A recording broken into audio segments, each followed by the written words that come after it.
بسم اللہ الرحمن الرحیم بھائی نسل ختم ہو جائے گی، کیا نقصان ہوگا؟ ہم کوئی خلائی مخلوق تھوڑی ہے کہ آخری نسل ہے، ہمارے بعد کوئی نسل آ ہی نہیں سکے گی، اور بھی انسان دنیا میں بچتے ہیں، ہم نہیں ہوں گے تو اور انسان دنیا میں ہوں گے۔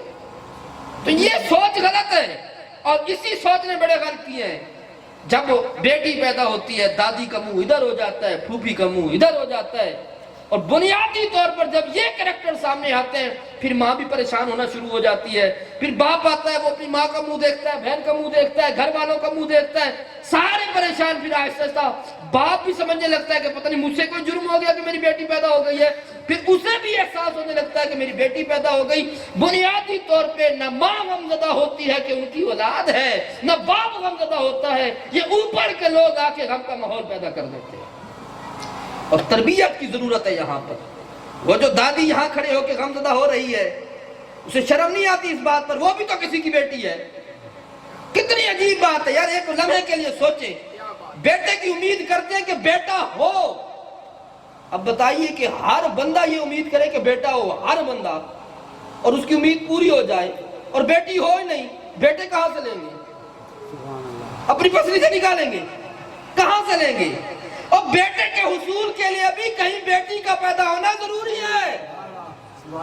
جب تک بیٹیاں پیدا نہیں ہوگی تو بیٹے کہاں سے آئیں گے؟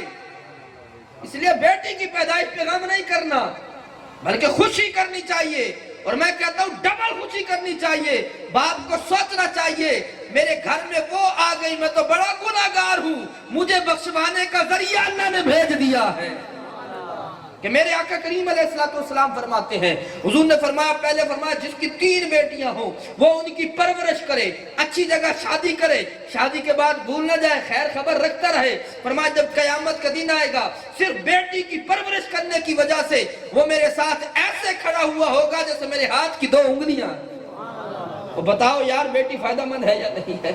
قیامت کے دن حضور کے ساتھ کھڑا ہوا بندہ ہوگا۔ ایک صحابی کھڑے ہوئے، حضور اگر کسی کی 3 بیٹیاں نہ ہوں 2 ہوں، فرمایا وہ 2 کی پرورش کرے، وہ بھی قیامت کے دن میرے ساتھ ایسے کھڑا ہوا۔ ایک اور کھڑے ہو گیا، آقا کسی کی 2 نہ ہوں 1 ہی ہو، وہ کیا کرے؟ فرمایا وہ اس 1 کی پرورش کرے، اچھی جگہ شادی کرے، قیامت کے دن وہ بھی میرے ساتھ ایسا کھڑا ہوا ہوگا۔ سنیے ذرا حدیث میں اللہ کے نبی نے کیا ہمیں یہ خوشخبری سنائی ہے۔ ایک اور حدیث میں آپ کو سناؤں۔ آقا کریم صبح سے شام تک گھر سے باہر تھے۔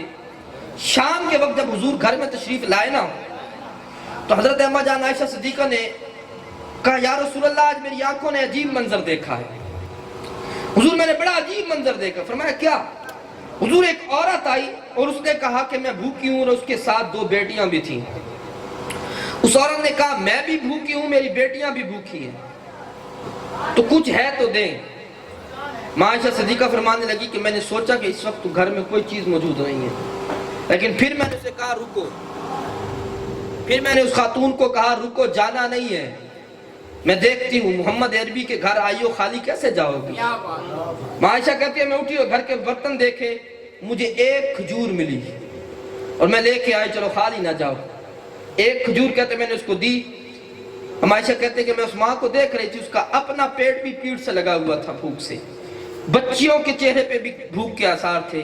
اس نے کیا کیا؟ اس 1 کھجور کے 2 حصے کیے، 1 اس بیٹی کو دے دیا، 1 اس بیٹی کو دے دیا۔ یہ کہہ کر ماں عائشہ رو پڑی حضور کے سامنے۔ آقا میری آنکھوں نے ایسا منظر نہیں دیکھا، ماں خود بھی بھوکی تھی، کھجور 1 تھی، اس کے 2 ٹکڑے کر کے 2 بیٹیوں کو دے دیے۔ آقا کریم علیہ السلام نے فرمایا عائشہ قیامت کا دن ہوگا، یہ عورت جہنم میں جانے لگے گی، یہی بیٹیاں اللہ کی بارگاہ میں کھڑی ہو جائیں گی، اور مالکہ میری ماں نے اپنی بھوک برداشت کی، ہمیں پالا پوسا، آج اگر یہ جہنم میں جائے گی تو ہم احتجاج کریں گے، مولا ہماری ماں کو ہمارے ساتھ جنت میں بھیج دے۔ اور ایک حدیث کے اندر ایک خاتون کا تذکرہ آتا ہے، اس کے بارے میں لکھا ہے امرأہ مردودہ، یہ کریکٹر سمجھ لیجئے، امرأہ مردودہ۔ مردودہ کہتے ہیں جس کو رد کیا جائے، کوئی قبول نہ کرے، ایسی عورت۔ حدیث میں ایسی عورت کا تذکرہ ہے کہ وہ شکل سے بھی خوبصورت نہیں ہے، عقل اور گن بھی نہیں ہے اس میں، یہ کتنا کھائیں گی گھر میں رہ کے، آخر کار ان کو تو کسی دوسرے گھر میں جانا ہی ہے، کتنا رہیں گی باپ کے پاس، کتنا عرصہ رہیں گی، کتنے عرصے باپ اس کے لاڈ پیار اٹھائے گا۔ دنیا کا نظام بڑا عجیب ہے، باپ لاڈ پیار اٹھاتا ہے، لیکن جب وہی بیٹی کسی دوسرے گھر میں جاتی ہے تو اس کو لاڈ پیار نہیں دیا جاتا، اس کو سخت نگاہیں دکھائی جاتی ہیں۔ وہ آج بیٹی اگر باپ کے گھر میں ہے تو کم از کم باپ کے گھر میں تو اس سے بری آنکھیں کوئی نہ دکھائے، باپ کے گھر میں تو اس سے سخت لہجے سے کوئی بات نہ کرے، باپ کے گھر میں تو اس سے محبت سے بات کی جائے۔ پتہ نہیں سسرال اس کو کیسا ملے گا۔ آج اگر باپ کے گھر میں ہے تو باپ کے گھر میں تو سکھی اور سکون سے رہے۔ ان چیزوں کا خیال کرنا بڑا ضروری ہے جو آج ہم بھول چکے ہیں۔ بیٹیاں کتنی وفا شعار ہوتی ہیں، اللہ اللہ اللہ۔ ایک شخص کا انتقال ہوتا ہے، نماز جنازہ تیار ہے، ایک شخص اعلان کرتا ہے بھئی مرنے والے کا کسی کے ساتھ کوئی قرض کا لین دین ہو تو معاف کر دے یا مرسا سے لے لے۔ ایک بندہ کھڑا ہو جاتا ہے، اس نے میرے 10 لاکھ دینے ہیں۔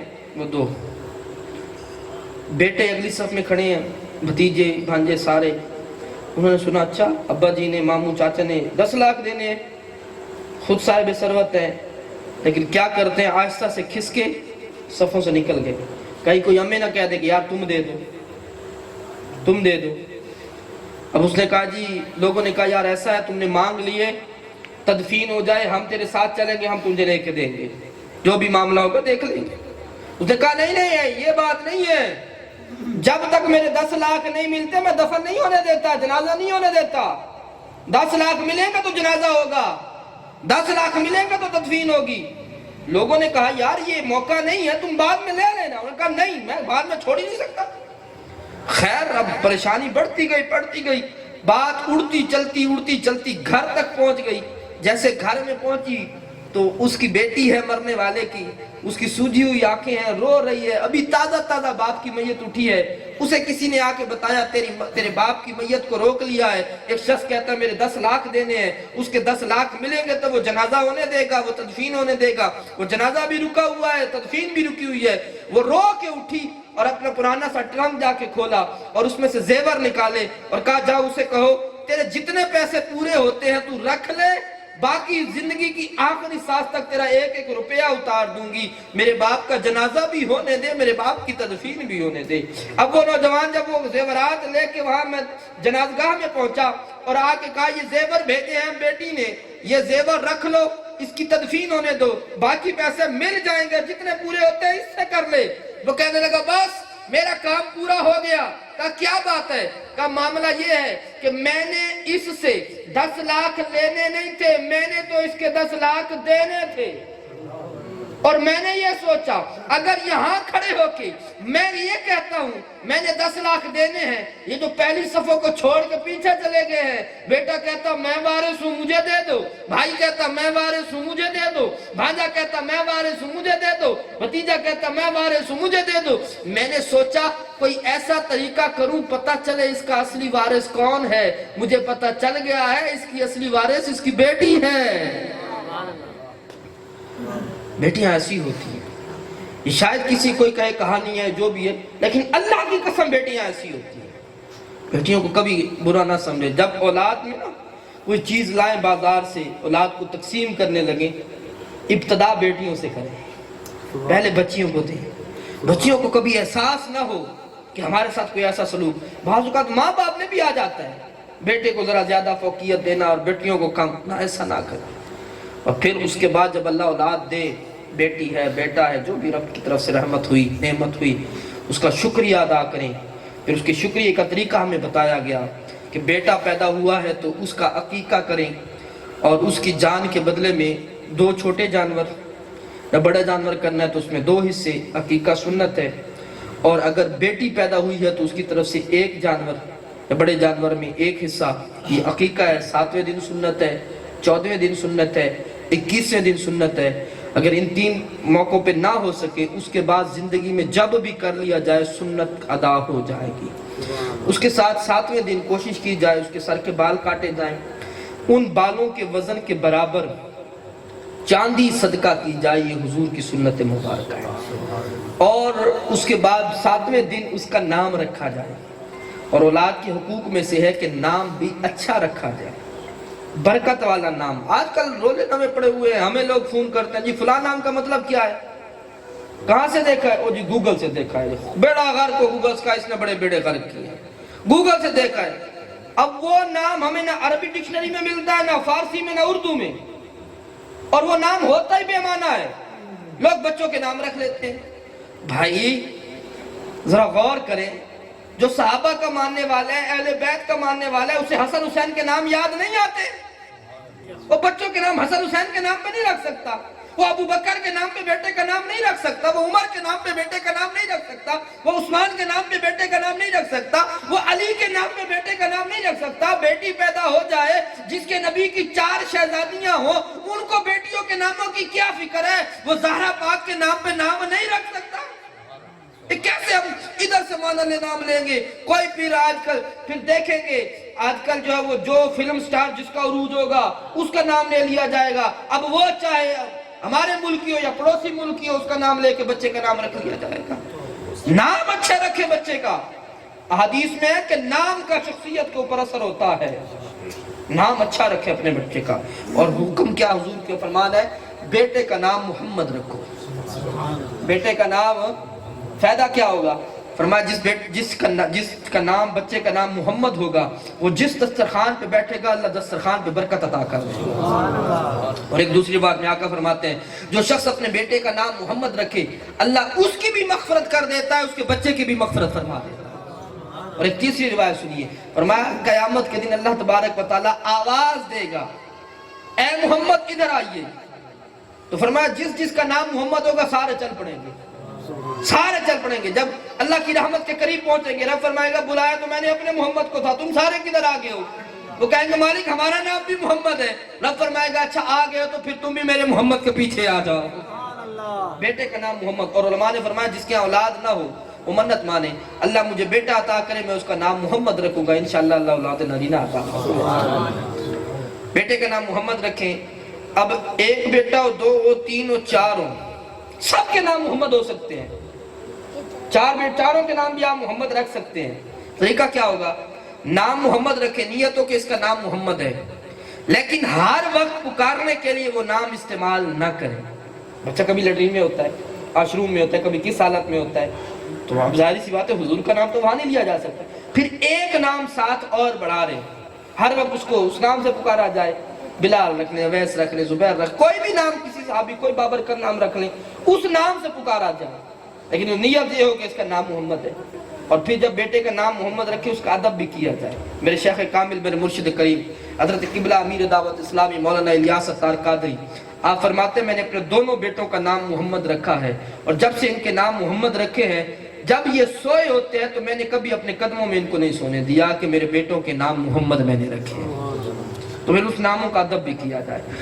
اس کے بعد تربیت کا سلسلہ شروع ہوتا ہے۔ یہ باتیں آپ کو بور تو نہیں اور لگ رہی نا؟ لگنی بھی نہیں چاہیے، یہ لگنی بھی نہیں چاہیے، بڑی ضروری باتیں ہیں۔ تو اس کے بعد معاملہ تربیت۔ تربیت کب شروع ہوتی ہے؟ یہ والدین کے لیے بڑی ضروری بات ہے۔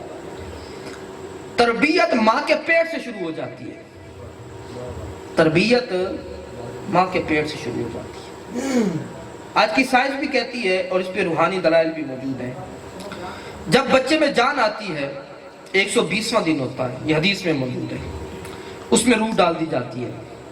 جب روح ڈال دی جاتی ہے تو اس کے بعد بچے کے جسم جب سر بنتا ہے، سب سے پہلے سر بننا شروع ہوتا ہے، اور سر کے بعد اس کے اعضاء میں جو سب سے پہلے چیز ایکٹیو ہوتی ہے وہ اس کے کان ہے۔ ماں کے پیٹ کے اندر اس کے کان سب سے پہلے ایکٹیو ہوتے ہیں، اور وہ سب سے پہلے جو چیز سنتا ہے وہ ماں کے دل کی دھڑکن ہوتی ہے۔ سبحان اللہ۔ بچہ سب سے پہلے جو سنتا ہے وہ ماں کے دل کی دھڑکن ہوتی ہے۔ اب ماہرین نفسیات کہتے ہیں کہ اسی لیے ان دنوں میں ماں کا خیال رکھنا چاہیے۔ باپ ماں سے لڑے نہیں کہ لڑائی میں ہارٹ بیٹ اوپر نیچے ہوگی، دل کی دھڑکن اوپر نیچے ہوگی، اور جب دل کی دھڑکن اوپر نیچے ہوگی اور بچہ سن رہا ہے تو بچے پہ ماں کے پیٹ میں اثر پڑتا ہے، اس لیے اسے خوش رکھا جائے، اس سے لڑائی جھگڑا نہ کی جائے۔ اور پھر اس پہ روحانی دلیل بھی، کیونکہ الحمدللہ یہ قادریوں کا گھر ہے اور میں خود قادری ملنگ ہوں، تو اس پہ ایک بڑی پیاری دلیل، بڑی پیاری بات، حضور غوث اعظم شہنشاہ بغداد پیر پیرا میر میرا حضور سیدنا شیخ عبد القادر جیلانی رضی اللہ تعالیٰ عنہ، آپ کو جب مدرسے لے جایا گیا، بسم اللہ ہوئی اور آپ کو قرآن پڑھانے کا کام شروع کیا گیا۔ جب قرآن پڑھایا جا رہا تھا استاد صاحب نے پہلے پارے سے پڑھانا شروع کیا، کہا بیٹا پڑھو الف لام میم، فرمایا نہیں ذرا آگے چلیے، فرمایا سیقول الصفا، فرمایا نہیں آگے، تلک الرسل، کہا آگے، لن تروا، کہا آگے آگے آگے آگے، 15ویں پارے پہ پہنچے، سبحان اللہ ذی اسریٰ بعبدہ، کہا ہاں میں یہاں سے پڑھنا چاہوں گا۔ کہا بیٹے 14 پارے، وہ کہاں، وہ کون پڑھے گا؟ کہا 14 پارے میری ماں کو زبانی یاد تھے، ماں کے پیٹ میں تھا، ماں تلاوت کرتی تھی، وہ تو ماں کے پیٹ میں یاد کر لیے تھے۔ اب توجہ کرنی ہے، اگر غوث اعظم کی اماں جان 14 پاروں کی تلاوت کرے اور غوث پاک ماں کے پیٹ میں حفظ کر لیں، اثر پہنچتا ہے، تو بتائیے جو ماں موبائل فون لے کے پیٹ میں بچہ ہے پتہ نہیں کیا کیا دیکھ رہی ہے، تو اس کا اثر نہیں پڑتا ہوگا؟ آج تو ماں باپ کہتے ہیں ہم بے فکر ہو گیا جب سے موبائل آیا ہے، باپ کہتا ہے میں نے کام پہ جانا ہے، ماں کہتی ہے بھائی مہنگائی بہت ہے، نوکری تو میں نے بھی کرنی ہے۔ ماں باپ نوکریوں پہ اور بچے نوکروں کے حوالے۔ انتہائی غلط اقدام ہے یہ جب ماں باپ اپنے بچوں کو نوکروں کے یا کسی اور کے حوالے کر دیتے ہیں۔ ماں باپ سے بڑھ کے نہ بچوں کا کوئی خیال رکھ سکتا ہے، نہ بچوں کی کوئی تربیت کر سکتا ہے۔ بھائی کمانے کی ذمہ داری باپ کی ہے، اس کو کرنے دو، تربیت کی ذمہ داری ماں کی ہے، اس کو کرنے دو۔ اور ماں جب تربیت سے ہاتھ کھینچ لیتی ہے، بتائیے بچے کی پہلی دستگاہ ماں کی گود ہے، اور بچے کو پہلی دستگاہ سے ہی محروم کر دے تو بچہ سیکھے گا کیا؟ اس کے سیکھنے کی ابتدا کہاں سے ہوگی؟ اب سارا دن ماں تو آج کل بھائی ماں تو فارغ ہے، باپ بھی فارغ ہے، بچہ روئے سے ہی اے لو موبائل موٹو پتلو دیکھو اور پتہ نہیں کیا کیا دیکھنا دیکھو۔ یقین جانیے ہمارے بچے، خدا کی قسم میں نے اپنے کانوں سے بچے کے لفظ سنے ہیں،